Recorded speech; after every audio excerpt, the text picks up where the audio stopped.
WhatsApp guys, কেমন আছো তোমরা? আজকে আমি তোমাদের এডাব্লিউএম চালানোর টিপস এন্ড ট্রিক বলবো। এডাব্লিউএম চালানোর টিপস এন্ড ট্রিক বলবো, একটাই বলবো, একদম খাতারনাক বালা বলবো। এটা তোমরা 1 মাস ইউজ করলে তোমাদের কেউ রুখতে পারবে না, জাস্ট বিটুকের মতো হয়ে যাবে এডাব্লিউএম চালানো। তো ভিডিও শুরু করার আগে যাই সব ভাই লোক সাবস্ক্রাইব এখনো করোনি, করে দাও। কি কি জন্য? কারণ আমি আছি তোমাদের সাথে জর্ড এফ। চলো ভিডিও স্টার্ট।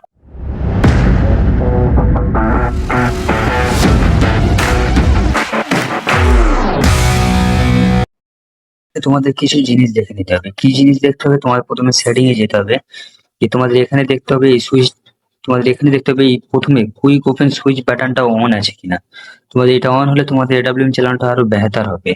এরপর সেন্সিটিভিটি যেতে হবে। সেন্সিটিভিটি গিয়ে দেখবে স্নাইপার সিপ, এটাকে তোমরা বীজ বরাবর রাখবে। বীজ বরাবর রাখলে কি তোমার এডাব্লিউএম এর যেটা ভালোভাবে পড়বে। তো বেশি না দেরি করে সেটিংটা তোমাদের দেখা দেবে। এটা হলো আমার সেটিং ফোনের। তো এটা এখানটা এইগুলিটা তোমার মেন, এটা রাখতেই হবে, নাহলে জুমটা পুরো এরকম সেটআপ না হলে হবে না। তুমি প্র্যাকটিস করতে করতে এসে যাবে, এটা 4 ফিঙ্গার গেম প্লে। তো এখানে সব সেটিং কমপ্লিট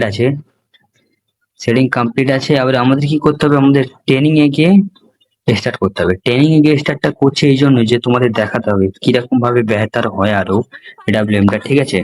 এর জন্য আমাকে কি করতে হবে? দুটো এডাব্লিউএম নিতে হবে।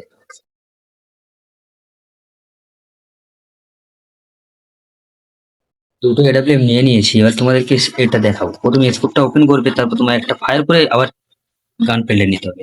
একটা ফায়ার করে আবার গান পেল্টে নিতে হবে, যেরকম এরকম গান পাল্টাচ্ছি এরকম। স্কোপ অন করবে, ফায়ার করবে, গান পাল্টাবে, স্কোপ অন করবে।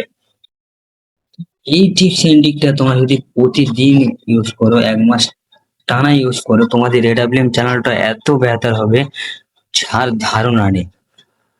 তো গাইস, আমি আবার আসবো এডাব্লিউএম এর নতুন কোনো সিস্টেম নিয়ে। ততক্ষণ তোমরা ভালো থাকবে। চ্যানেলে নতুন হলে কিন্তু সাবস্ক্রাইব করতে ভুলবে না। আল্লাহ হাফেজ, আজকে এই অবধি।